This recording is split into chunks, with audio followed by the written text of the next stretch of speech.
ऐका महिमा आवडीची, ऐका महिमा आवडीची, भोर काय भिलगडीची, थोर प्रेमाचा भुकेला तयाला, पोहे सुदाम देवाचे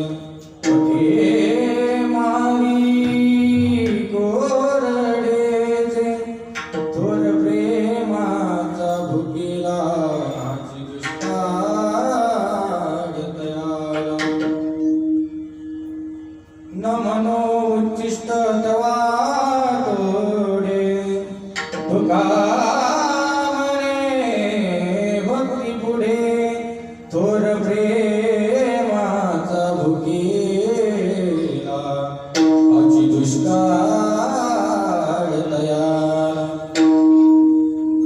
समचरण सरोजम सांद्रणीला बुधागम, जगन्नीत पाणी मंडलम मंडलाना, तरुण तुलसी माला कंदरम कंजनेत्रम, सदैधवलासं विठ्ठलं चिन्तयामि,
जगृपादाने कथेचा विस्तार बाबाजी सद्गुरुदास तुका, गुरु ब्रह्मा गुरु विष्णू गुरुर्देव महेश्वरा, गुरुर् साक्षात् परब्रह्म तस्मै श्री गुरवे नमः।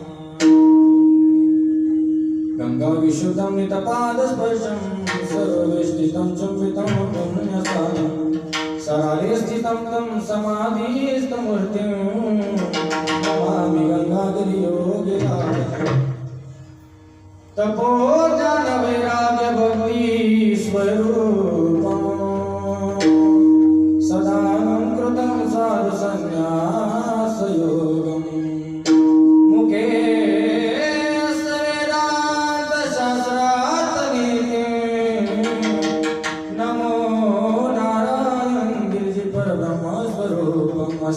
कहे पायावरी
बुद्धिहीन तनु जानिके सुमिरो पवन कुमार बल बुद्धि विद्या मोई हरहु कलेश विकार प्रभु के चरणों में सदा पुनि पुनि करो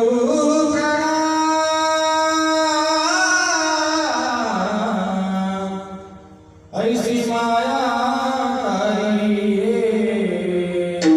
मेरे प्रियतमशा ऐका महिनाडीची भोरे काय बिल्लनीची थोर प्रेमाचा भुकेला आजी दुष्काळ तयाला प्रस्तुत प्राप्त प्रसंगी प्राप्त स्थळी कीर्तन रूप सेवा करता निवडलेला अभंग महान भागवत भक्त विश्ववंद्य जगद्गुरु श्री संत तुकोबाराय यांचा 4 चरणाचा अत्यंत गोड आणि भगवंताची आवड सांगणारा अभंग आजच्या सेवेकरता निवडला. विठाल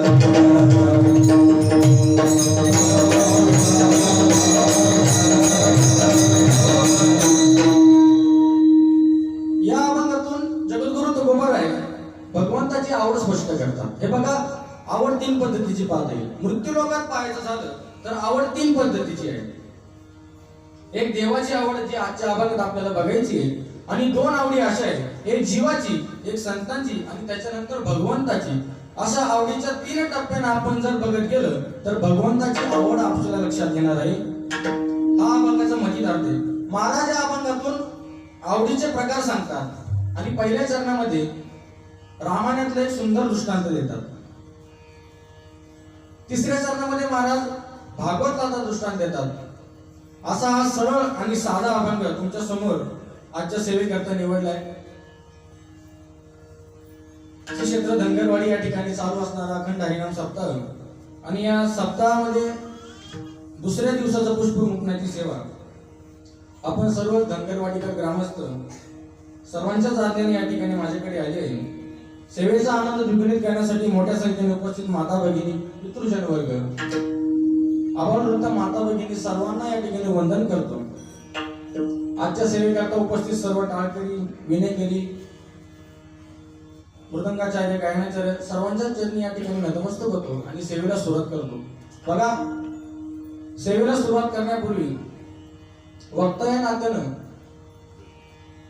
काही पर्याय देणे करून वाटतंय. म्हणून श्री क्षेत्र धनगरवाडी या ठिकाणी चालू असणारा अखंड हरिनाम सप्ताह वर्ष 45 45 वर्षापासून अखंड चालू असणारी ही परंपरा आणि ही परंपरा पुढे सुद्धा जतन ठेवण्याचं काम आपण सर्वजण या ठिकाणी धनगरवाडी ग्रामस्थ करत आहात.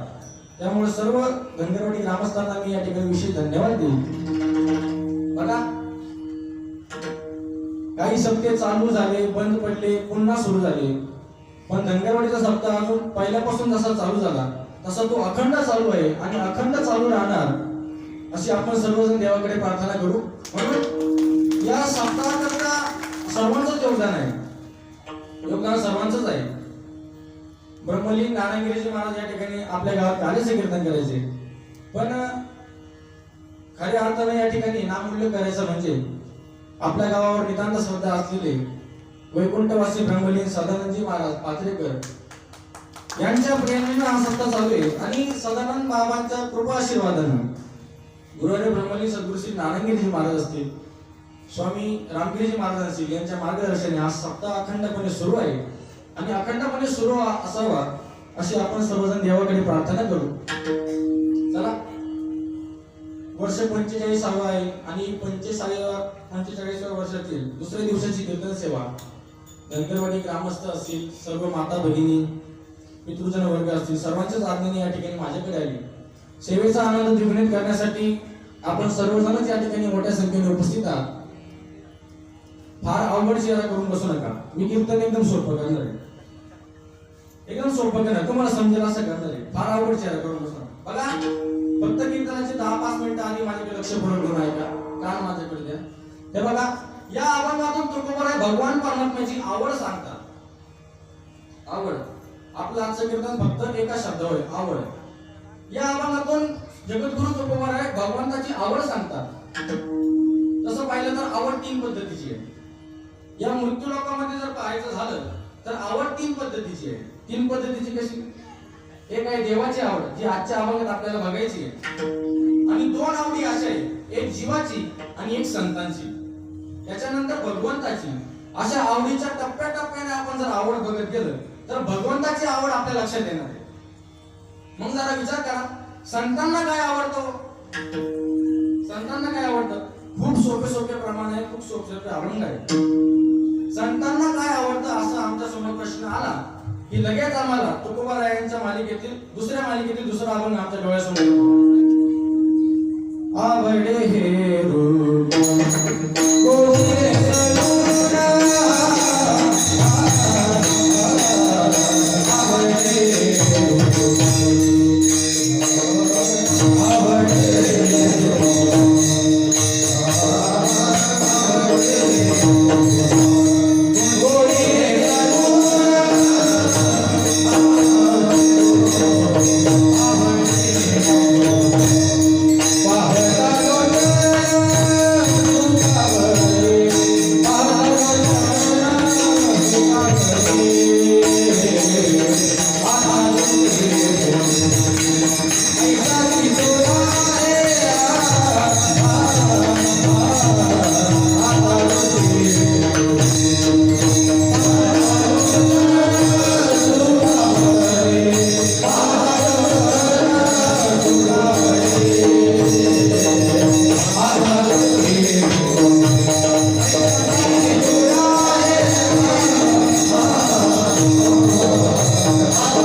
किंवा मग रोजच्या आपल्या बैलांना म्हणायचं आपण तुळशी हार गळा कासे पितांबर आवडे निरंतर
महाराज तर देवाकडे म्हणताना असं म्हणतात, देवा मला तुझं जर काय बी देता नाही आलं तरी चालेल, पण तू तुझं भजन मात्र सोडू नको. अखंड जया तुझी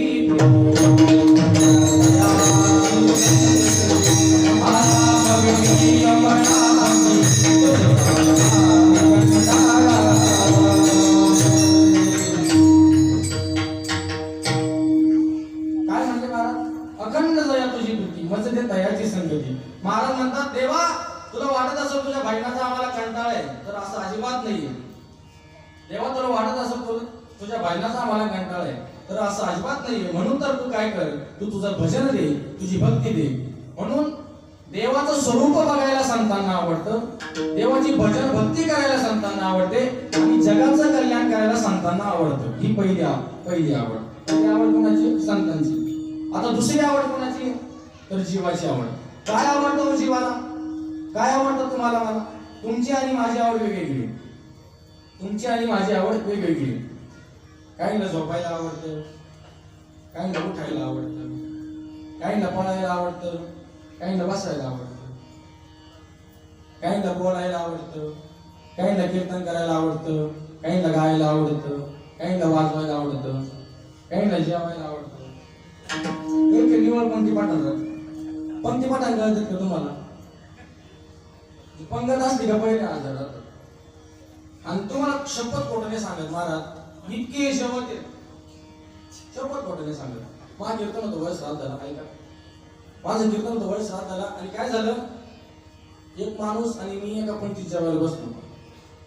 वय श्राद्धाचं कीर्तन झालं, पंगत बसली होती, आणि झालं काय, त्या पंक्तीला जिलेबी होती. जिलेबी माहिती का तुम्हाला? जिलेबी माहिती का? जिलेबीला काय म्हणतात तुम्ही? जिलेबीच म्हणते. आणि ती जिलेबीची एक डोळ्यात त्याला काय म्हणते? कड. काय म्हणते? जिलेबीचे एक डोळा होता नाही, मी एक डोळ म्हणतो, एक डोळ, दोन एक डोळ. तुम्ही काय म्हणते? ते म्हणतच नाही का? जिलेबीच पाहिजे नाही काय? शाबास. अहो जिलेबी बरं, जाऊ दे मुर्दे, जिलेबी राहते. बरं, माझ्या समोर बसतो आता, किती एक डोळी जिलेबी खाल्ली असं बरं? तुमचा काय अंदाज? 10-15. इकडे तुमचा काय अंदाज मामा? 20 इकडे तुमचा काय अंदाज? 25. तिकडे माता मावला झाले, तुमचा काय अंदाज? 30. अहो 72 टोळे. 72 टोळे जिलेबी खाली. मग ती जिलेबी खाली तर खाली, पण त्याच्यात झालं असं, जिलेबी खायचं काही कौतुक नाही. तिने ढेकर यायला जर आत केला ना, आतून जिलेबी रामराम घाली. इतकी जिलेबी खाली. पण तेवढ्या झालं असं, आमच्या पडद्याला मठ्ठा यायला होता. उन्हाळ्याचे दिवस होते, मग तो मठ्ठ्यावाला आला की तो मठ्ठा करेल. याची अशी दळ पाय 4-5 त्याला तुम्हाला वाढायचं आपली आहे काय काही इकडे मठ्ठा नाही ना माझ्या बंदी बसून इकडे.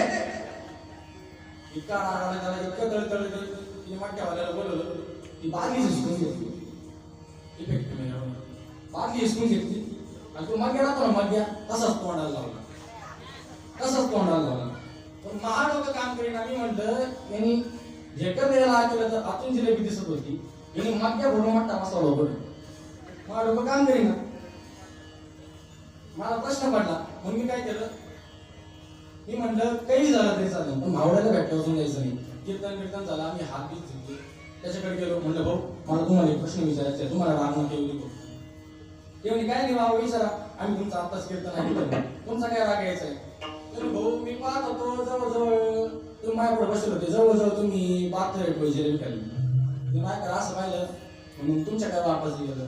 म्हणलं माझ्या काय वापस नाही गेलं भाऊ, पण तुम्ही 72 टोळी जिलेबी खाली गो. तुम्ही आ केला तर आतून जिलेबी राम घालत होती, पण तरी सुद्धा तुम्ही माझ्या भरून वाटा बसवलं पडलं. ते महाराज आता मी उत्तर देतो, पण तुम्हाला राग नका. मी म्हणलं काय राग यायचं, उत्तर सांगा. तुम्ही निश्चित कंबर मांडी द्या, पेटे मांडी द्या, आणि कडे कपडे घाली द्या, थाईत तू म्हणतो आणि उत्तर सांगा ना. तुम्ही जिलेबी मट्ट्याला जागा लागते का? मट्टा बसला जागा लागते. म्हणलं मट्टा बसला जागा नाही म्हणून काय लागलं, जिलेबीच्या पोवाला काय लागले. म्हणजे जिलेबीच्या पोळ्यात मट्टा बसवलेले लोकांची मृत्यू लोकांमध्ये, म्हणजे इतके खाण्याची अवस्था. मी शपथ तुम्हाला खोटं सांगत महेश महाराज. आता मागच्या वर्षी पहा तुम्ही, गोकुळाष्टमी आणि तिसरा सोमवार एकत्र आलो होता. मागच्या वर्षी पहा तुम्ही, गोकुळाष्टमी तिसरा सोमवार एकत्र आलो होता, आणि गोकुळाष्टमीची कीर्तन रात्री राहतात 10 ते 12 इकडं मार 10 ते 12 कीर्तन असतं. आता 10 ते 12 कीर्तन होतं. माय पुढे एक जण बसला, त्याला काय बळजबरी धरायला लावली होती आणि एखादं माय पुढे बसला. अहो मी कीर्तन करता करता ठासे गेला तर आता तू शब्दानं बाहेर पडलो. अहो खाण्याचं काही पद्धत आहे काय नाही, सुंबर खाण्याचं आहे का नाही, फुकट खायला मिळालं म्हणजे किती खावं का. महाराज म्हणतात की शरीर दिलं नाही देवाने, याला जपलं पाहिजे. युक्त आहार विहार नेम इंद्रियाशी सार नसावी वासर निद्रा बहुभाषण. महाराज म्हणतात की शरीर दिलं नाही याला जपलं पाहिजे. महाराज म्हणतात जेवण मापत असलं पाहिजे, झोप सुद्धा मापत असलं पाहिजे. काही महाराज इतके झोपात आहेत, कीर्तनात बसल्या बसल्या रामकृष्ण हरीला झोपात आहेत आणि ज्ञानेश्वर माऊलीला उठत. आपण जर त्यांना म्हटलं ना बरोबर चांगली कीर्तनात झोपले हो काय सांगू महाराज तुमच्या कीर्तनात इतकी गोड वळणी झोप आली ना काय सांगू. म्हणजे मग म्हणलं आता घरी गेलं काय करायचं, म्हणजे काय नाही घरी गेल्यावर झोपायचंच आहे. मग दुसऱ्या दिवशी भेटले, मग कसं काय लागली नाही झोप. त्यांनी काय सांगू महाराज तुमच्या कीर्तनात जेव्हा डोळ्याला डोळा लागला ना तेवढा तो घरी गेलो अजिबात डोळ्याला डोळा लागला. म्हणजे इतके काही झोप नाही ना, एक असा झोपळ होता. मला तुम्हाला दृष्टांत पटवून द्यायचा, सिद्धांत पटवून द्यायचा बघा, आवड पटवून द्यायची. असे काही काही झोपळ असतात. काय झालं, एक इतकं झोपळ बडगं होतं, आला दृष्टांत म्हणून सांगून जातो. इतकं झोपळ होतं आणि त्यांच्या घरी लग्न निघलं. आता त्याच्या आईला वाटलं आता हे झोपळ पोरगं लग्नात नेण्यापेक्षा तिथं नेऊन चव घालण्यापेक्षा ही घरीच ठेवलेलं बरं. आणि पूर्वीचे लग्न कसे राहायचे, 2-2 दिवस 3-3 दिवस 4-4 दिवस लग्न चालायचे. 4-4 दिवस का चालायचे, तर त्यावेळी साधनं नव्हती, बैलगाड्यांचा प्रवास होता. जायला 2 दिवस यायला 2 दिवस असे लग्न लागायचे. झालं काय, आता त्या आईला वाटलं की पोरगं नेण्यापेक्षा घरी ठेवलेलं बरं. पण मग बैलगाड्या निघाल्या आणि शेवटच्या बैलगाडीमध्ये आई बसली. लक्ष बरोबर आहे का, लक्ष बरोबर ऐकलं तर दृष्टांत कळेल. शेवटच्या बैलगाडीमध्ये आई बसली होती, पण आईला वाटलं आता चलली पप्याला सांगून येते तो आपल्याला भाकरी करून ठेवली, उठून जेवण करून झोपून घे. बिचारी आई गेली आणि पप्याला उठवलं, पप्या उठ ना जेवण करून घे, आम्ही चाललो बरं का. तो म्हणे हा जायचं. आता लग्न झालं, सगळी गंमत झाली ती. आता ही नवरी घेऊन येतात, तिकडून नवरी घेऊन येतात ना वरड. आता वरड आलं गावामध्ये. आता याच्या आईला इतकी काळजी, याच्या आईने मागच्या बैलगाडी बसली होती, तिथून उतरून पळत घरी पळत आली आणि कडी घरात गेली आणि पप्या अरे उठ ना. पप्या म्हणतो तू जाय नाही, मी लग्न कडी. तुम्हाला कळत का म्हणजे इतके काही माणसं बेकार असतात झोपायला. झोपायची काही पण सीमा असते. पण ऐका, जगद्गुरु तुकोबारायांनी या अभंगात संतांची आवड सांगितली, जीवाची आवड सांगितली. परंतु जीवाची आवड सांगत असताना ज्ञानोबारायांनी ज्या जीवाच्या 2 आवडी सांगितल्या त्या 2 लक्षपूर्वक आहेत. ज्ञानोबाराय म्हणतात जगद्भूयास्पद एक सार्वभौम पद नमरणी निर्विवाद जगावरी. माऊली म्हणते जगद्भूयास्पद एक सार्वभौम पद, म्हणजे माणसाला सार्वभौम पद आवडतं. सार्वभौम पद कशाला म्हणतात, सार्वभौम पद कशाला म्हणतात, सगळ्यांनी मला मानावं असं प्रत्येक जीवाला वाटतं. सगळ्यांनी मला मानावं, घरातल्यांनी मला मानावं, बाहेरच्यांनी मला मानावं, गावातल्यांनी मला मानावं, पाहुण्यांनी मला मानावं, सगळ्यांनी मला म्हणावं आली पाटील सगळ्यांनी मला म्हणावं आली महाराज. सगळ्यांना वाटतं सार्वभौम पद असावं. पण एक गोष्ट लक्षात ठेवा, या जगाच्या पाठीवर एकही पद सार्वभौम नाही. कारण जो आज मंत्री आहे तो उद्या माझी जागे असून राहणार नाही, जो आज आजी आहे तो उद्या माझी जागे असून राहणार नाही. अरे घरात सुद्धा आम्ही जर कर्तृत्ववान करते असू तर जोपर्यंत आम्ही कार्य करतो तोपर्यंत आमच्या शब्दाला हाक आहे.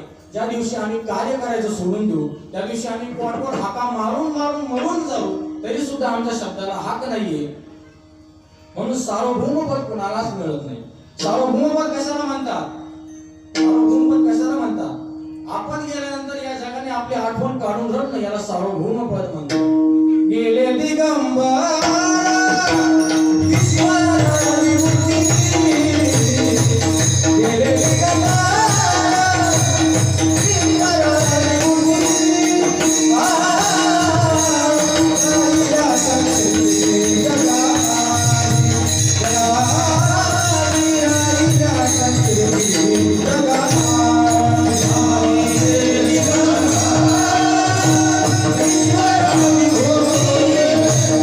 Yeah.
शिल्लक ठेवणं. बघा 12व्या शतकामध्ये 16व्या वर्षी ज्ञानेश्वर महाराजांनी ज्ञानेश्वरी लिहिली आणि 22व्या वर्षी या जगाचा निरोप घेतला. पण आजही जरी सप्ताह करायचं म्हणलं तरी सुद्धा आम्हाला ज्ञानेश्वर महाराजांच्या प्रतिमेचं पूजन आणि ज्ञानेश्वरीचं वाचन करावं लागतं. याला म्हणतात सार्वभौम पद. याला कीर्ती शिल्लक ठेवणं म्हणतात. जगद्गुरु तुकोबारायांना जाऊन आज 400-450 वर्ष पूर्ण होत आहेत. पण आजही जर जगद्गुरु तुकोबारायांचा गाथा आम्ही उघडला तर तो गाथा उघडल्यानंतर नव चैतन्य निर्माण व्हावं. किंबहुना कीर्तनकाराने इथं उभं राहिल्यानंतर तुकोबारायांचा अभंग घेतल्याशिवाय कीर्तन करू नये. याला म्हणतात सार्वभौम पद. असं सार्वभौम पद मिळवावं लागतं. कारण एका सार्वभौम पद मिळवण्यासाठी रक्तासाठी नाही तर मातीसाठी जावं लागतं. मातीसाठी जावं लागतं. का बरं? तर बघा आपण सर्वजण या ठिकाणी मारुतीरायाच्या मंदिरात बसलो आहात. सर्वजण मारुतीरायासमोर बसले आहात. माझा तुम्हाला एक प्रश्न आहे. बघा कोण कोण इथं असं बसले याच्या घरामध्ये आपल्या पंजोबाचं फोटो आहे? कोण कोण बसले याच्या घरामध्ये आपल्या पंजोबाचं फोटो आहे? नाही जाऊ दे मुलं. पंजोबाचं नाही. पंजोबा नसतात काय झालं? खापर पंजोबाचा फोटो आहे का? महेश महाराज नाही. जाऊ दे मुलं. खापर पंजोबाचा डोकर पंजोबाचा आहे का? डोकर पंजोबाचा काही म्हणते महाराज म्हाताऱ्याचाच फोटो नाही. तुम्ही खापरण आपरण निपरण डोकर कुठे सगळी म्हाताऱ्याचाच फोटो नाही.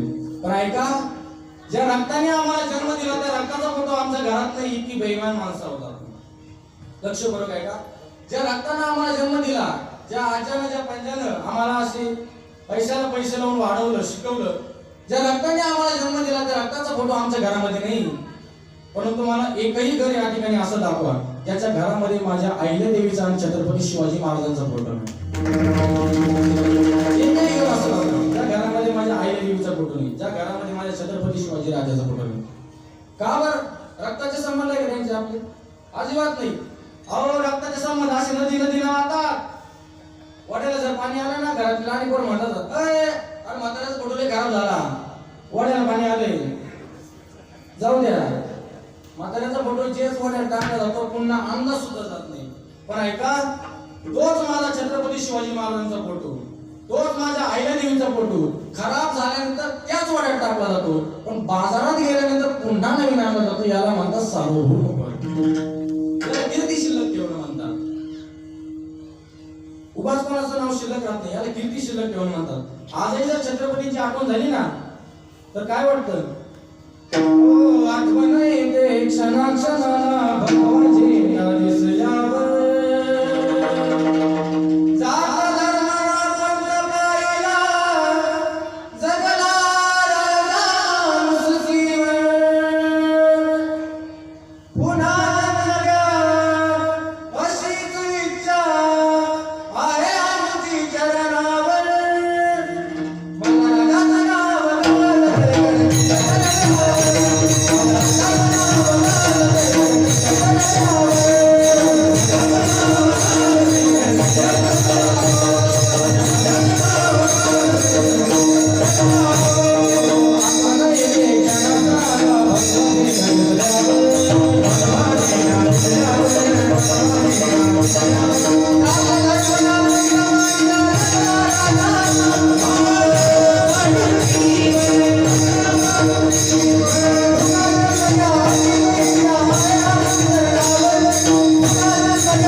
एका ठिकाणी एक बाबा असं म्हणतात, मोठे संत असं म्हणतात, कीर्तनकाराने कधी काही मागून घेऊ नये, पण श्रोते जर कंजूस असले तर मागितल्याशिवाय राहू नये. मग तुम्हाला एखादं प्रमाण आवडलं का टाळी वाजवायचा, वाजवणारी यांच्या मला हाताचे बोट गेले फोटून, यांचं वाजवण आवडलं का टाळी वाजवायचा. काही ना काय भेटत समाधान भेटत. टाळी वाजवल्याने जेवढं समाधान भेटत तेवढं पैसे घेऊन नाही भेटत. चला ऐका शब्द तुम्ही ऐकले मला किती गोड शब्द आहे. आठवण येते क्षणाक्षणाला माझे न दिसणारे जात धर्मना पंत पाहिला जगला राजा माणुसकी. याला म्हणतात कीर्ती शिल्लक ठेवणं. अरे काळ्या राणी तरपत होत तिच्या रूपाचे काळ्या राणी तरपत होत तिच्या रूपाचे अशीच देखणी होती एका मुसलमान त्या तरुणीला आई म्हणाला त्या तरुणीला आई म्हणाला राजा तो शिलवान. म्हणून आनंदाने नाचत होते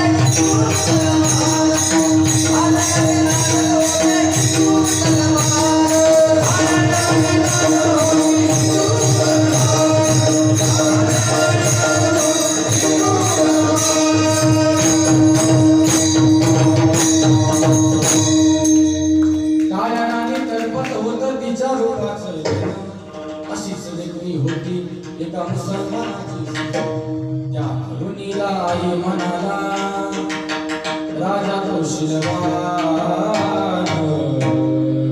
म्हणून आनंदाने नाचत होते हिंदू मुसलमान. शब्द तुम्ही ऐकलेत बघा. काळ्या राणी तरपत होतं तिच्या रूपाचं लेणं आणि अशीच देखणी होती एक मुसलमानाची सून. ती मुसलमानाची सून आहे कोण? शाहिस्ता खानाची सून आहे ती. ज्या वेळेला आग्र्यावर ज्या वेळेला छापा पडला त्यावेळेला त्या छाप्यामध्ये त्या शाहिस्ता खानाचं सर्व सोनं नाणं लुटून गेलं आणि सोनं नाणं लुटून येत असताना त्या शाहिस्ता खानाची सून सुद्धा सापडली. ती सून सुद्धा मावळ्यांनी आपल्या रयतेमध्ये आणली. पण दुसऱ्या दिवशी सकाळी नजराण्यामध्ये ज्या वेळेला ती सून उभा केली ना तर ती सून उभं केल्यानंतर नक्षत्रासारखी दिसणारी सून होती. अरे तिने जर पाय घालला ना तर आरपार पान तिच्या गळ्यामधून दिसतं. इतकी ती सुंदर सून होती. पण ऐका ज्या वेळेला ती सून माझ्या छत्रपती शिवाजी महाराजांच्या पुढे उभं केली ना तर पुढे उभं केल्यानंतर छत्रपतीने विचारलं कोण आहे तर मावानी सांगितलं शाहिस्ता खानाची सून आहे. शाहिस्ता खानाची सून आहे असं ऐकल्यानंतर छत्रपती शिवाजी महाराजांचे उद्गार ऐका. महाराज म्हणतात अरे ही आमच्या जिजाऊ माता सारखी एक माता आहे. हिची चोळी मागणी करा आणि हिला हिच्या मुलखामध्ये इमानी इब्बा तिच्या मुलखामध्ये पाठवून द्या. असा विचार करणारा राजा जगाच्या पाठीवर आज नाही हजारो वर्ष जातील तरी सुद्धा शिल्लकच राहील. बघा तुम्ही एकतर हलकट वृत्तीने माणसं जगणारे कमी आहेत का आता? बघा तुम्ही मागच्या 1-1.5 वर्षाचा इतिहास बघा तुम्ही. अहो लहान लहान पोरावर अत्याचार करावा इतकी हलकट वृत्ती माणसं. तो रिक्षावाला लहान लहान पोराला शाळेत सोडायला घेऊन जाताना त्या रिक्षावाल्याची त्या पोरींवर वाईट नजर निर्माण व्हावी आणि त्या रिक्षावाल्याने त्यांच्यावर अत्याचार करावा इतकी हलकट वृत्ती माणसाची. याच्याकरता छत्रपती शिवाजी महाराजांचा आदर्श घेतला पाहिजे आपण. याच्याकरता तुकोबारायांचा आदर्श घेतला पाहिजे. याच्याकरता आईला देवीचा आदर्श घेतला पाहिजे. काय केलं होतं आईला देवी? ऐका जरा धनगरवाडीकर ऐका. ओढा नावाचा बाजार चालू होता इंदोर मध्ये. ओढा नावाचा बाजार. त्या बाजाराचं नाव आहे ओढा. आणि ओढा नावाचा बाजार चालू होता आणि त्या बाजारामध्ये एक गाय आणि तिचं वासरू हिंडत होतं. आणि हिंडता असं झालं ते गायचं वासरू रस्त्यामध्ये गेलं आणि रस्त्यावरून एक वेगवान जात धावत गेला आणि धावत गेल्यानंतर त्या वासराच्या गळ्यावरून गेला. त्या वासराचा त्या ठिकाणी मृत्यू झाला.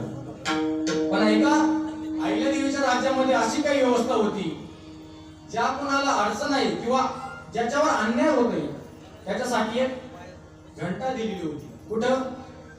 महलाच्या समोर. ज्या कोणाला त्रास होतोय ज्या कोणावर अन्याय होतोय त्या अन्यायकर्त्यांनी जर ती घंटा वाजवली ना तर आईल्या देवी स्वतः राजसिंहासनावर येऊन बसायच्या आणि त्या शंकेचं निरसन करायच्या. असंच झालं. त्या गायीचं वासरू मेलं आणि मेल्यानंतर त्या गायीला न्याय मिळावा म्हणून ती गाय हंबरडा फोडत आईल्या देवी पुढे आली आणि आईल्या देवी पुढे आल्यानंतर ती घंटा वाजवली. घन घन घन त्या घंट्याचा आवाज आला. आईल्या देवी मनातून बाहेर आल्या आणि बाहेर आल्यानंतर बघितलं तर एक गाय उभी होती. झालं असं की गाय या मालकाची होती. त्या मालकाला बोलवण्यात आलं आणि मालकाने सांगितलं राजमाता या गायीचं वासरू होतं. नुकतंच जन्मलेलं वासरू होतं आणि या वासराच्या गळ्यावरून रथ गेला आणि रथ गेल्यामुळे त्या वासराचा शिरच्छेद झाला आणि शिरच्छेद झाल्यामुळे ते वासरू मरण पावलं. त्या क्षणाला अहिल्यादेवीने फरमान सोडलं. काय फरमान सोडलं? ज्या कोणी नराधामाने या गायीच्या वासराच्या अंगावरून रथ चालवला, रथ घातला, त्या नराधामाला फाशीची शिक्षा द्या. फाशीची शिक्षा सुनावल्यानंतर शोधाशोध सुरू झाली आणि शोध झाल्यानंतर असं कळलं रथ चालवणारा दुसरा कोणी नव्हता तर अहिल्यादेवीचा मुलगाच होता. मालेराव होळकर त्यांचं नाव होतं. प्रधानजींनी सांगितलं, आई साहेब आपण ज्यांना शिक्षा सुनावली ते दुसरं तिसरं कोणी नसून आपलेच चिरंजीव मालेराव आहेत. असं शब्द ऐकल्यानंतर अहिल्यादेवींची उद्गार आहे का तुम्ही? माझा चिरंजीव म्हणून काय झालं? त्याला फाशीची शिक्षा सुनवा. अशी शिक्षा जर या काळात या अत्याचार करणाऱ्याला झाली तर कोण्या माय माऊलीकडे वाईट नजरेने पाहायची कोणाची हिंमत होणार नाही. बघा तुम्ही अजून एक शिक्षा सांगतो मी. छत्रपती शिवाजी महाराजांची शिक्षा. छत्रपती शिवाजी महाराजांची जर शिक्षा जर तुम्ही ऐकली ना तर कोण्या नराधामाची हिंमत सुद्धा होणार नाही. काय शिक्षा होती छत्रपती शिवाजी महाराजांची? अरे त्या काळामध्ये छत्रपती शिवाजी महाराजांनी एक शिक्षा केली होती. कुणाला केली? रांजणगावचा पाटील. रांजणगाव म्हणून गाव आहे, त्या गावचा पाटील कोण? बाबाजी बिन भिकाजी गुजर पाटील. या बाबाजी बिन भिकार गुजर पाटलांनी काय केलं होतं तर गावातील एका शेतकऱ्याच्या पोरीची फक्त छेडछाड केली होती. मी बलात्कार नाही म्हणलो, मी छेडछाड म्हणलो. छेडछाड करणं, विनयभंग करणं आणि बलात्कार करणं यांच्यामध्ये फरक आहे. फक्त छेडछाड केली होती. शेतकरी पळत आला राजांकडे. राजाला सर्व दृष्टांत सांगितला. राजांनी फरमान सोडलं, जा रांजाच्या पाटलाला धरून आणा. मावळे गेले आणि रांजाच्या पाटलाजवळ गेले. राजाचा पाटील मध्य धुंद अवस्थेमध्ये बसलेला होता आणि पाटलांना मावळ्यांनी सांगितलं, पाटील गडावरून राजाचं फरमान आहे, तुम्हाला गडावर बोलवलंय. पाटील काय म्हणला असं? अरे कोण तो राजा? ते आत्ताचं काळ राजा झालं का? जा जाऊन सांगा तुमच्या राजाला, खात नसतो मी कोणाला. असे उद्गार ऐकल्यानंतर मावळे गेले, घडलेला वृत्तांत सांगितला आणि त्या क्षणी छत्रपती शिवाजी महाराजांनी जिजाऊंच्या डोळ्यात डोळे घालून एक मिनिट बघितलं आणि दुसऱ्या मिनिटाला फरमान सोडलं. काय? रांजाच्या पाटलाला चौरंगा करा. चौरंगा करा म्हणजे काय? चौरंगा करा म्हणजे काय तुम्हाला? कुऱ्हाडीला जशी आपण लाकडं तोडतो त्याप्रमाणे रांजाच्या गावच्या पाटलाचे 2 हात आणि 2 पाय कलम करून टाकले. मावळे गेले, रांजाच्या पाटलाला धरून आणलं आणि घराच्या सदरेवर उभा केलं आणि कुऱ्हाडीला जशी लाकडं तोडावी तशी त्या पाटलाची 2 हात आणि 2 पाय कलम करून टाकली. कदाचित मला असं वाटतं आजच्या काळामध्ये जर बलात्कार करणाऱ्या, वाईट नजर पाहणाऱ्या एकाही नराधामाला अशी जर शिक्षा झाली ना तर कोणाची वाईट नजरेने पाहण्याची हिंमत सुद्धा होणार. बघा तुम्ही, नालायक वृत्तीने माणसं जगणारे काही कमी आहेत का? पण हजारोचा एखादा चांगल्या वृत्तीचा माणूस निघतो. त्यामध्ये छत्रपती शिवाजी महाराज होते, अहिल्यादेवी होळकर होत्या. म्हणून बघा, सार्वभौम पद मिळवण्यासाठी आपल्याला कीर्ती शिल्लक ठेवावी लागेल, कीर्तीने मरावं लागेल. बघा तुम्ही, ज्ञानेश्वर महाराजांनी ज्यावेळेस ज्ञानेश्वरी लिहिली ना तर निवृत्तीनाथ महाराज ज्ञानेश्वर महाराजांना म्हणतात, अरे ज्ञाना, या जगाने तर तुला खापर सुद्धा दिला नाही रे. कशाला? मांडे भाजाला खापर सुद्धा दिलं नाही आणि या जगासाठी तू आयुष्य खर्च केलंस. या जगासाठी तू आयुष्य खर्च केलंस. तर ज्ञानेश्वर महाराज काय म्हणले? नाही रे दादा, या जगाचे माझ्यावर अनंत उपकार आहे. बघा तुम्ही, एक दिवसाचा प्रसंग आहे. ज्ञानेश्वर महाराज सकाळी उठल्यानंतर स्नान करण्याकरता इंद्रायणी मातेच्या तीरावर गेले आणि इंद्रायणी मातेच्या तीरावर गेल्यानंतर पाण्यामध्ये एक पाय ठेवला आणि पाण्याचा आवाज झाला. एवढ्यात पाण्यातून आवाज आला, कोण आहे रे तिकडे? ज्ञानेश्वर महाराज म्हणतात, मी विठ्ठल पंतांचा ज्ञानदेव. पाण्यातून जो आवाज आला होता ना तो बाहेर आला आणि बाहेर आल्यानंतर विचारलं विसोबा काकांनी, कशाला आला रे? ज्ञानेश्वर महाराज म्हणते, आंघोळ करण्याकरता. लाज नाही वाटत काय काढलेलं तुम्हाला? आळंदी तर बाटवली, आता इंद्रायणी सुद्धा बाटवायला निघाली. असे उद्गार विसोबा काकांच्या मुखारविंदातून बाहेर पडले. पण तरी सुद्धा ज्यावेळेला ज्ञानेश्वरी लिहिली आणि ज्ञानेश्वरी लिहिल्यानंतर निवृत्तीनाथ महाराजांनी ज्यावेळेला ज्ञानेश्वर महाराजांना विचारलं ना, ज्ञाना माग तुला काय हवंय ते, तर ज्ञानेश्वर महाराजांनी काय सांगितलं? ज्ञानेश्वर महाराज असं म्हणले का, ज्यांनी मला त्रास दिला त्यांना पण त्रास होऊ दे, असं म्हणते का? तर नाही हो. ज्यांनी मला त्रास दिला ना दादा, त्यांना मारून नको टाकू रे, त्यांना मरण नको देऊ रे. तर काय कर, दुरिता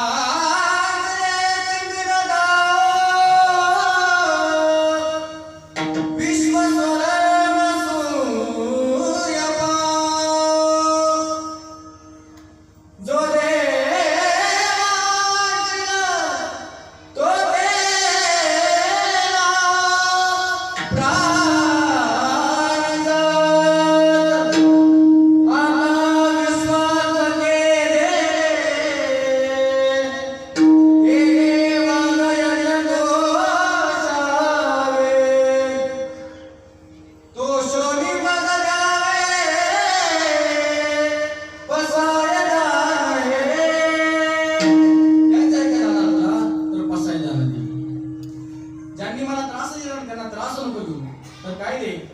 साई जाणं ऐका, जीवाची आवड आहे कीर्ती शिल्लक राहावी. जीवाची आवड काय? सार्वभौमपद असावं. पण काम तसं नाही ना. आवड नसते पण काम तसं नाही ना. काम म्हणजे साऱ्या गावात भांडणाला लावायचे का मी करावा, भाऊ एकत्र लावायचे, त्यांचे भांडणाला द्यावा, सोना जावा कधी एकत्र ठेवले नाही, नातं कधी एकत्र ठेवले नाही, नुसत्या मारा नुसत्या हाणा. एवढंच काम करते आयुष्यभर, एवढंच काम करते. पण नाही का असंच एक गावामध्ये एक त्रास देणारा माणूस होता. पण झालं काय, तो असंच सगळ्या गावाच्या घोटाळा करायचा, सगळ्या गावाची भांडण लावून द्यायचा. असाच एक माणूस होता आणि त्याचा मृत्यू जवळ आला. आता त्याला असं वाटलं आपला मृत्यू जवळ आलाय, आपण मरण्याच्या अगोदर आपली प्रतिमा आहे खराब प्रतिमा ती साफ केली पाहिजे. त्याच्या डोक्यामध्ये असा विचार आला. असा विचार डोक्यामध्ये आल्यानंतर त्याने काय केलं, गावातले शहाणे सुरते माणसं जमवली. आता शहाणे सुरते माणसं कोणाला म्हणतात? यांचा रुबाब आहे गावामध्ये, त्यांना शहाणे सुरते माणसं म्हणतात. किंवा मग एखादा शिकलेला सर आहे बुवा, एखादा वकील आहे बुवा, एखादा प्रतिष्ठित व्यक्ती आहे बुवा. प्रतिष्ठित मानण्यापेक्षा जाऊ द्या आपल्या गावात उदाहरण घेऊ आपण, उत्तम शेतकरी म्हणून आपण. म्हणजे असे जे शहाणे सुरते माणसं आहे ना त्यांना गोळा केलं आणि त्यांना म्हणलं बघा मी गावाला त्रास दिलाय, आता मला कळलं नाही महामरण जवळ आलंय, पण माझी एक शेवटची इच्छा आहे. गावकरी म्हणजे काय इच्छा आहे, सांग तुझी काय इच्छा आहे. तो म्हणे मी लय गावाला त्रास दिलाय, माझी अंतर साधी सुधी गाऊ नका, मला खांद्यावर नेऊ नका, मी त्याला ऐकीच नाही, मला खांद्यावर नेऊ नका. मग कसं न्यायचं गावकरी म्हणले, मग म्हणे माझ्या पायाला चरड बांधा मला वडीच पाठवला. असं म्हणल्यानंतर गावकऱ्यांनी त्याला विचार केला, भाऊ हे साधे धंदे का, असं कुठे करून जमत राहतं का? नाही जमायचं, जाऊ दे तुला पस्तावा झाला भाऊ, दे सोडून जाऊ दे मरू दे. नाही मला जर वडीत नेलं तरच ना मुक्त होईल, नाही तर मी मुक्तच नाही होणार. मग त्यातलं एक जण म्हणला अरे याच्या मनासारखं होऊ द्या, नाहीतरी आयुष्यभर गावाला त्रास दिली, हा मेल्यावर सुद्धा गावाला त्रास द्यायला बसला.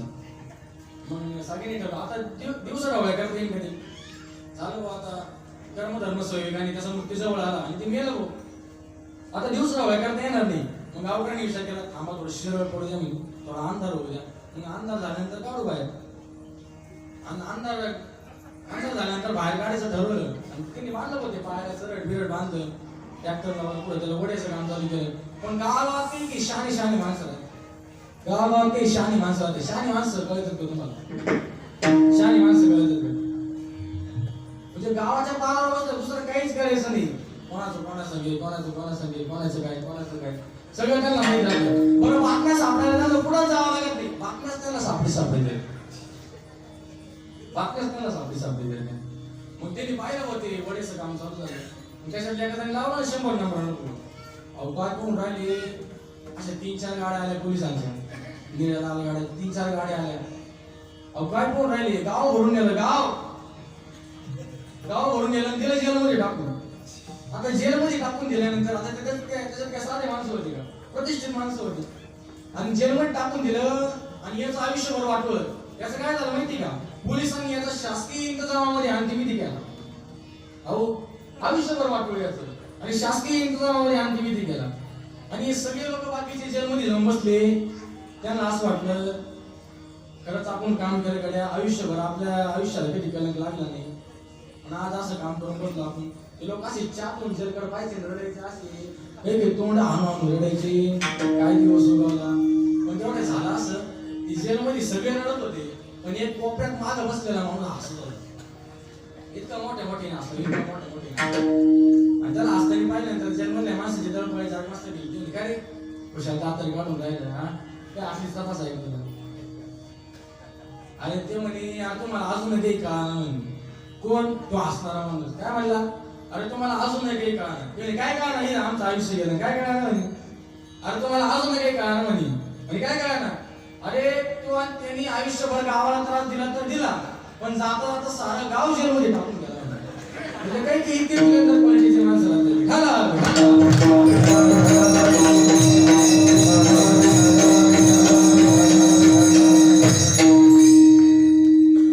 बघा कीर्ती शिल्लक ठेवणं, याला कीर्ती शिल्लक ठेवणं नाही म्हणून. कीर्ती शिल्लक ठेवण्याकरता कर्म आम्हाला चांगले करावे लागतील. जीवाची पहिली आवड आहे सार्वभौमपद असावं. ऐका, जीवाची पहिली आवड आहे सार्वभौमपद असावं. आणि दुसरी आवड सांगत असताना ज्ञानोबरायांनी जीवाची आवडची सांगितली, लक्ष करून ऐका. न मरणी निर्विवाद जगापुढी, माणसाला मरावंसं वाटत नाही. वाटत होतं मला, तुम्हाला नाही म्हणत, मी सांगायलाच म्हणलोय. माणसाला मरावंसं वाटत नाही. वाटत का कोणाला मारावं? जाऊ दे, हा थोडा प्रश्न अवघड आहे. मी तुम्हाला साधा प्रश्न विचारतो. कोणाला असं वाटतं आपण कोरोनात मेलो नाही आणि आता आपण मरणार नाही? वाटत कोणाला? बरं जाऊ दे, हा सुद्धा प्रश्न अवघड आहे. मी अजून सोपा प्रश्न विचारतो तुम्हाला. कोणाला असं वाटतं कीर्तन संपल्या आपण मरावं? बोलणंच नको. मारायचा विषय काढला, गलो गटापडला माना खालून घेते, तू आपला कीर्तन करणे तर चुलीच जायचे तिकडे. आमच्या नको, बोलणंच नको. मरण आवडतं कुणाला? नाही महाराज, आगा मर हा बोलणं असं असे ज्ञानोबराय म्हणतात. मरण हा शब्द सुद्धा माणसाला आवडत आहे, पण आल्यावर सुद्धा ते कधी तीन चार घडी का जीना, दुनिया है मुसाफिर खाना, पहला करो दुआए चाहे खोटी खत्म कहाए,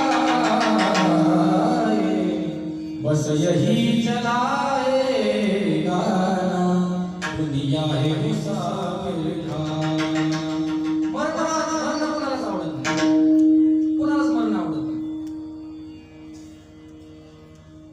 म्हणून जीवाची दुसरी आवड आहे, मरण जीवाला आवडत नाही.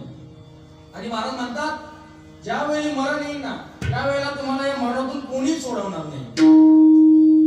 तुम्ही आपण सगळे, मी सगळे भ्रमात आहे, याचा मायावर प्रेम आहे, त्याचा मायावर प्रेम आहे, त्याचा मायात प्रेम, आपण सगळे भ्रमात आहे, कोणीच कोणाला सोडवणार नाही. नाही तर लगेच तुम्हाला उदाहरण देतो, ऐका. शाळेत जाणारा लहान पोराला विचारा, तुझं प्रेम कोणावर आहे? ते म्हणतं माझं प्रेम माझ्या आईवर आहे. ते पोरगं थोडं मोठं होऊ द्या, अंगणवाडीत जायला लागू द्या, मग त्याला विचारा, दादू आता रे कोणावर प्रेम? ते म्हणतो, बाबा आमची आई मला चॉकलेट खाऊन देत नाही आणि आमची आजोबा मला रोज जाताना एक चॉकलेट देत नाही, येताना एक चॉकलेट देत. माझं प्रेम बाबावर आहे, माझं प्रेम बाबावर आहे. चॉकलेटवर प्रेम बदललं. आणि तेच पोरगं मोठं होते, थोडं विक्रम महाराज, महेश महाराज शाळा कॉलेजला लागू द्या, मग त्याला विचारलं, भाऊ आता रे कोणावर प्रेम? ते म्हणतो, बास तिच्यासाठी जगायचं आपल्याला करायचंच नाही. कसं लग्न झालं त्याला विचारा, कोणासाठी जगायचं आता? कोणावर प्रेम? तो म्हणतो बायकोवर प्रेम आहे. त्याला पोरं झालं विचारा, कोणावर प्रेम? तो म्हणतो पोरावर प्रेम आहे. आणि मग याच्या पोराचं लग्न होऊन हा म्हातारा झाल्यावर याला नातू येऊ द्या. मग बाबाला विचारा, बाबा कोणावर प्रेम? तो म्हणतो काडी लावा वाटत दुनियाला, फक्त नाताकडे कोण राहा वाटत. नाताकडे कोण किती दिवस? जोपर्यंत नातू काठी घेऊन धावत नाही तोपर्यंत. एकटा नातू काठी घेऊन धावला की म्हातारा लगेच म्हणतं काय आताच राम नाही गेला असतो भावाबरोबर, त्याचं बरं झालं असतं. ते मरण कोणाला आवडत नाही महाराज, मरण कोणालाच आवडत नाही. एक साधू होते, ऐका मी आवड सांगतो बघा, मरण कोणाला आवडत नाही. एक साधू होते, जंगलावर राहायचे. साधू जंगलावर राहायचे आणि जंगलात राहत असताना त्या साधूच्या दर्शनाला एक रोज म्हातारा जायचं. सकाळी उठून पहाटे 5 वाजता ते म्हातारा जायचं आणि दर्शनाला जात असताना त्या म्हाताऱ्याचा रोजचा नित्यक्रम होता. एक दिवस साधूने डोळे उघडून बघितलं आणि साधूच्या लक्षात आलं की म्हातारा 2 वर्ष झाली तसं आपल्या दर्शनाला येते. एक दिवस साधूनी थोडी पूजा लवकर आटपली आणि आटपल्यानंतर त्या म्हाताऱ्याला म्हणलं, बाबा बसा. बाबाने नाही मला बसून चालणार नाही म्हणजे. साधू म्हणे, का बरं? मी जर घरी गेलो नाही तर घरचे चहा सुद्धा घेणार नाही. मी जर घरी गेलो नाही तर घरचे चहा सुद्धा घेणार नाही. इतकं प्रेमच तेवढे म्हणे आपल्या घरचे. म्हणजे बाबा एक काम करा, तुम्ही रोज पहाटे 5 वाजता येता ना, आता उद्यापासून तुम्ही पहाटे 4 वाजता या. म्हाताऱ्याने ऐकलं आणि दुसरा दिवस उजाडला आणि दुसरा दिवस उजाडल्यानंतर साधूने आपली देवपूजा आटोपली आणि सकाळी साधू भगवंताचं भजन करत होते.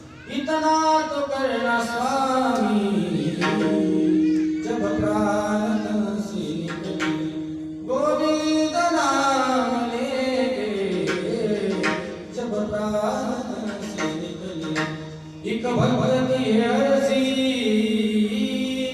खुद की अर्जी आगे तुम्हारी मर्जी, प्राण से निकले. साधू भगवंताचं भजन करत होते आणि भजन करता पुढे बाबा येऊन बसले आणि बाबाला साधू विचारले, बाबा घरच्यांचं प्रेम, मी जीवापाड प्रेम आहे घरच्यांचं, मग बाबा ऐका, मी तुम्हाला आजपासून समाधी योग शिकवणार आहे. समाधी योग कशाला म्हणतात? समाधी योग म्हणजे योगातील अत्यंत उत्तम अवस्था, तिला समाधी योग म्हणतात. समाधी योग म्हणजे काय?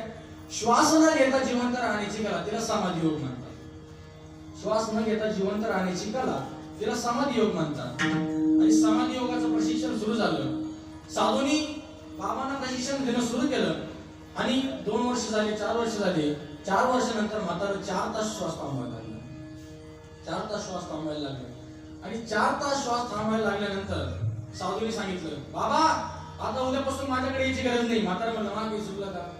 तुमचं काहीच चुकलं नाही. घरच्यांचं प्रेम जीवापाड प्रेम म्हणे. मग आता घरच्यांची परीक्षा घ्यायची. काय करायचं? काहीच नाही करायचं. घरी जायचं. दुसऱ्या दिवशी पहाटे 5 वाजता उठायचं आणि गोधडी बाजूला काढायची आणि घरातले सगळे उठलेले काही पाहायचं, पुन्हा गोधडी अंगावर घ्यायची आणि आहे त्या अवस्थेत समाधी लावायची. तुमचं एवढं आहे लक्षात? सगळं लक्षात नाही, फक्त लक्ष नाही करत. आहे त्या अवस्थेत समाधी लावायची. आता समाधी किती वेळ चालत होती? 4 तास. 5 ला लावली समाधी, 6, 7, 8, 9, 4 तास समाधी चालणार होती. 4 तास समाधी चालणार होती. 5 वाजले. 5 वाजता त्यांनी गोधडी काढली आणि सगळं बघून घेतलं. सगळे उठले का नाही, पोरं नाक उठले का नाही, म्हातारे उठले की नाही, सगळं बघून घेतलं आणि पुन्हा गोधडी अंगावर घेतली, समाधी लावली. आता 5 वाजेला उठणारा म्हातारं 5:30 वाजे तरी उठत नव्हतं. मग म्हातारी म्हणली, हो तेवढं पाहिले म्हातारं तर आपलं उठलं काय? त्याचं पोरगं आलं, पोरगं गेलं आणि पोरगं म्हातारीने काय म्हणलं, जाऊ दे का, की धनगरवाडीला सापट्याला जाते, घरपून येते, जाऊ दे झोपू दे म्हणे. अहो 8 तास जास्त झोपून दिला ना. 8 तास झाल्यानंतर 5:30 6 झाले तरी सुद्धा म्हातारा आला ना. मग म्हातारी म्हणे, भाऊ येड्या न करू, म्हातारं पाय तापलं विकलं काय, डॉक्टरकडे घेऊन जाईल. ते पोरगं गेलं आणि दादा उठवलं, दादा हो दादा उठा ना. दादाचं 1 नाही 2 नाही. मग त्या पोराने काय केलं, कापूस घेतला. कापूस नाकावर ठेवून काय घेतलं, नाकावर श्वास कापूस घेतला, नाकावर ठेवून पाहिला, कापूस काय उडला नाही. मग मुलाच्या लक्षात आलं, दादा गेली. दादा गेल्यानंतर त्या मुलाने त्या म्हातारीला सांगितलं, आरडून सांगितलं, दादा गेले. आता दादा गेल्यानंतर मला सांगा, म्हातारी शांत राहील का? अहो या मुलाने जेव्हा सांगितलं ना दादा गेली, त्यावेळेला ती म्हातारी जिथं काम करत होती तू म्हातारीला उडी घ्यायची, डायरेक्ट म्हातारीच्या छातावर. दादा दादा आता मी काय रचना करू, आता मी तुझ्याकडे पैसा बाई, आता मी काय रचना बाई.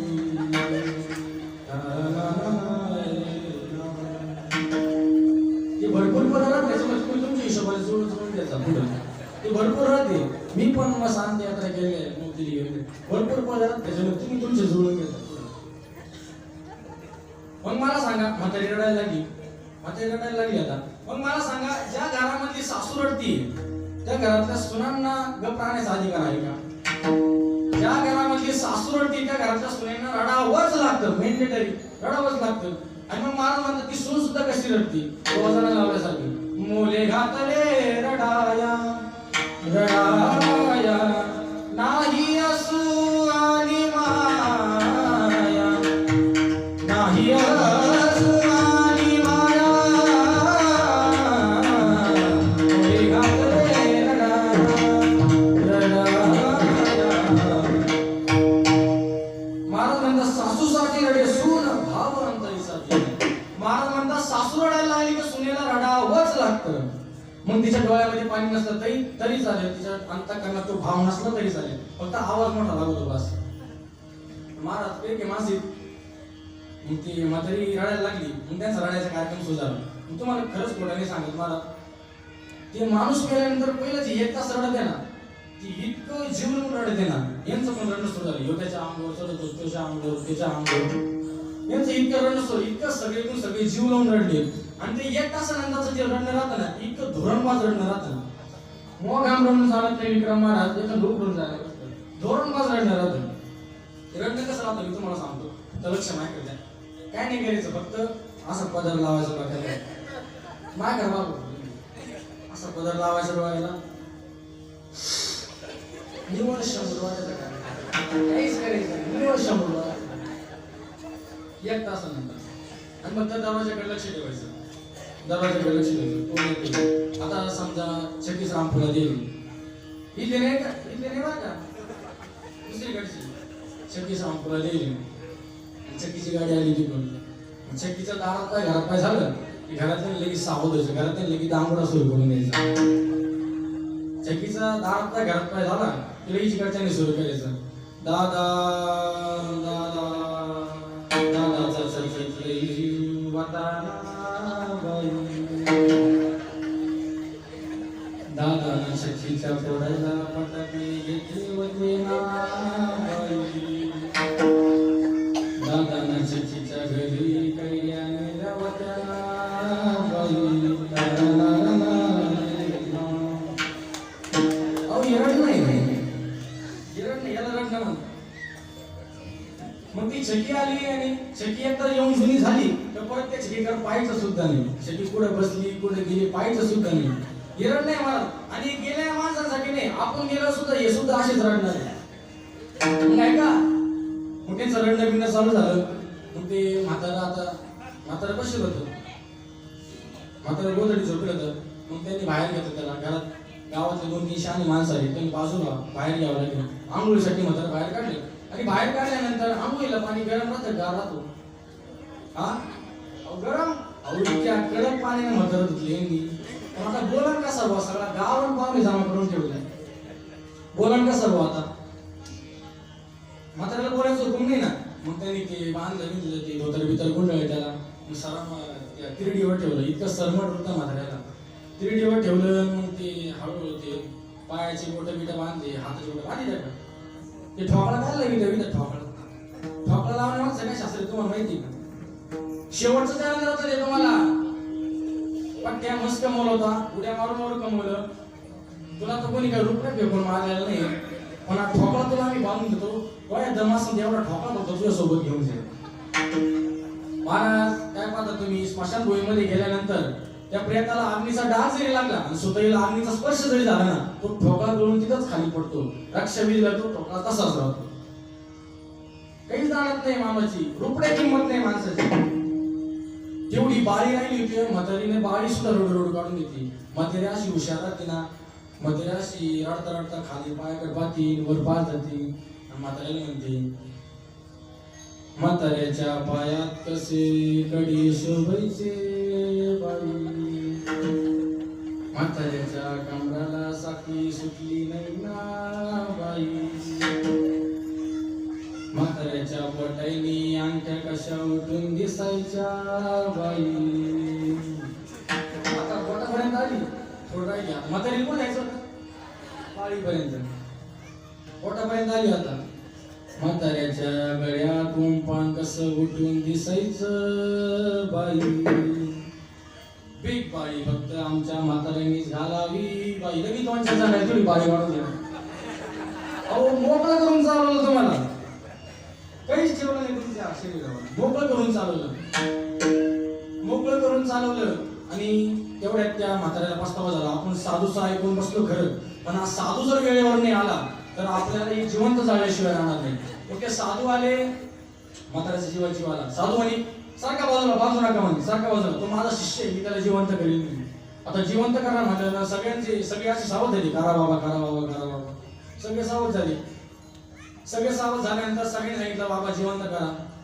साधू सांगितलं जा घरामध्ये एक फुलपात्र घेऊन या आणि त्याच्यामध्ये दूध आणा. ते फुलपात्र आणलं आणि त्याच्यात दूध आणलं. साधूने असं फुलपात्र वरतं, त्याच्यात दूध होतं आणि कमंडवरून हात घातला, ते पुडी बाहेर काढली, त्याच्यात मिसळली. पुडी बिडी म्हणजे काय, अंगार बिंगार काय नव्हता, पिठी साखर होती. पुडी बिडी मिक्स केली त्याच्यामध्ये आणि असं वरतं. साधूने सांगितलं हे औषध मी तयार केलंय, हे औषध जो कोणी घेईल तो जाईल म्हणजे झोपायला नाही गेले तो यम पुरी, आणि जो गेलेला आहे तो उठून उभा राहील. घेतात कोणी धनगरवाडी, घेतात कोणी. ते साधूनी त्या म्हातारीकडे गेला आणि म्हातारीला म्हणला आजी भाई तुमचा लेझी बघा, तुम्ही घेता का. तुम्ही भाऊ मी घेऊन कसं जमल रे. ते नातू काय मला वाचून राहते का आता हे जमेचं ना तूच घे आपला साधूला तूच घे आपला ते म्हणतात ऐकत होतं ते म्हणायचं माझ्याशिवाय चहाचं आदन सुद्धा ठेवीत नाही ते ऐकत होतं. मग साधूला वाटलं जाऊ द्या म्हातारी घेतली पोरांकडचं पोरांना म्हणजे तुम्ही घेता का तुम्ही म्हणजे त्यांचे पोरं होते तुम्ही घेता का ते म्हणजे काय आता म्हातारा म्हणजे पिकलेलं पाणी ते गवळच पडणार आहे काही दिवसांनी ते काय राहणार थोडी ते काय सोन्याचं पाणी लावून आले ते जाणारच आहे. मग पोरांनी सुद्धा अंगावून घेतलं मग तुम्ही नसन घेता मग इकडे सोना होत्या सोनांकडे बोट केलं सोनाला म्हणजे तुम्ही घेता का तुम्ही आता त्यांचे घरचेच घेणार आमचं काय मध्ये घेणं येण्याच्या खिशाला तीन आमचं काय मध्ये त्यांचे घरचेच घ्यायना आता. मग साधू म्हणे तुम्ही जर कोणी घेत नसाल तर मी घेऊ का मग तर सगळे उभा राहिले घ्या बाबा घ्या बाबा घ्या जगाच्या कल्याणा संतांचं कष्ट येते बाबा घ्या बाबा तुमचं तरी पुढं कोणी मागं ना पुढं दटवलं पुढं तुमचं तरी पुढं कोणी घ्या बाबा. अहो काय पाहता साधूने लावला ना फुलपात्र तोंडाला आता फुलपात्रात नाही औषध आणि म्हाताराने मेलेलं साधूनं फुलपात्र घेऊन घेतलं आणि म्हाताऱ्याला म्हणे दादा ओ दादा दादा म्हातारा असं ताट करून ठेवून राहिलं आणि ते दाखवलं होतं 4 तास ताट करून ठेवून राहिलं आणि उठून उभा राहिल्यानंतर मला सांगा म्हातारा जिवंत झाल्याचा आनंद किती व्हायला पाहिजे. ओय डंगरवाडीकर म्हातारा जिवंत झाल्याचा आनंद किती व्हायला पाहिजे. म्हातारा जिवंत झालं त्याचं काहीच नाही 10 मिनिटं झाले औषध घेतलं साधू मरा नका वर त्याच्याकडे पूर्ण कोणीच कोणाला प्रेम करीत नाही जीवाची दुसरी आवड आहे न मरणे निर्वाद जगापुढे. आणि महाराज सांगतात या जगामध्ये जर आम्हाला शिल्लक राहायचं असेल तर कीर्ती रूपाने शिल्लक राहावं लागेल आणि कीर्ती रूपाने शिल्लक राहण्यासाठी देवाचं भजन करावं लागेल आणि भजन करण्याकरता देवाला आपलंसं करावं लागेल. जीवाची आवड आहे सार्वभौमपद असावं आणि मरण जीवाला आवडत नाही या जीवाच्या 2 आवडी आहे पण दोन्ही नास्तिक आहे. संतांची आवड आहे भगवंताचं भजन आणि भगवंताला काय आवडतं तर भगवंताची भक्ती करणारा भक्त भगवंताला आवडतो. आणि एक अशा भक्ताचा गोड दृष्टांत महाराज अभंगाच्या पहिल्याच्या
ऐका महिमा आवडीची बोरी खाय भिल्लची. महाराज या ठिकाणी रामायणाचा दृष्टांत देतात. कोणाचा दृष्टांत देतात तर शबरी मातेचा दृष्टांत देतात.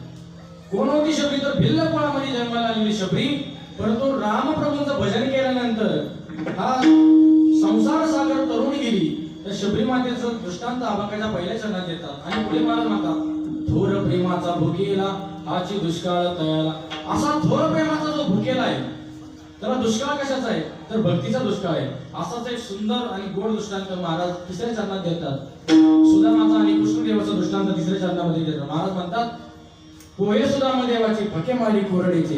सुदामदेवाचे कोरडे पोहे खाल्ले. का खाल्ले? तर अंतःकरणातला भाव बघून त्या सुदामदेवाचे कोरडे पोहे खाल्ले. मग पुढे जाऊन मला सांगतात म्हणून उच्चिष्ट अथवा थोडी तुका म्हणे भक्ती पुढे. देवाला जर तुम्ही उष्ट खायला दिलं किंवा थोडं जरी खायला दिलं तर देव ते थोडं आणि उष्ट बघत नाही, तर तुमच्या अंतःकरणातला भाव बघतो. म्हणून भावयुक्त अंतःकरणाने भगवंताची भक्ती करा. बघा, भावयुक्त अंतःकरणाने त्या भगवंताची भक्ती करा असं म्हणत अर्थ या अभंगातून तुकोबारायांना सांगत असेल असं अजिबात माझं मत नाही, परंतु या अभंगावर बोलण्याचा प्रयत्न मी केला. वेळ झालेला आहे. या अभंगावर बोलण्याचा प्रयत्न केला. असाच अर्थ तुकोबारायांना अपेक्षित असेल असं मी सांगू शकत नाही, परंतु जेवढं होईल तेवढं तुकोबारायांच्या आशीर्वादाने जगद्गुरु श्री संत तुकोबाराय, ब्रह्मलीन सद्गुरु श्री नारायणगिरीजी महाराज, गंगागिरीजी महाराज, स्वामी श्री रामगिरीजी महाराज यांच्या कृपा आशीर्वादाने जेवढा बोलता येईल तेवढा बोलण्याचा प्रयत्न मी केला. असो, या ठिकाणी महाराज म्हणतात न म्हणो उच्चिष्ट अथवा थोडे तुका म्हणे भक्ती पुरी. असं का बरं म्हणले महाराज? महाराजांनी पहिल्या चरणामध्ये दृष्टांत दिला. कोणाचा? शबरी मातेचा. कोण होती शबरी? तर भिल्ल कुळामध्ये जन्माला आलेली शबरी होती. आणि ती भिल्ल कुळामध्ये जन्माला आलेली शबरी आहे ना, त्या शबरी मातेने काय केलं तर आयुष्यभर रामप्रभूचं भजन केलं. जब मेरे राम जी का आवन होगा, शबरी की बिटिया का पावन होगा.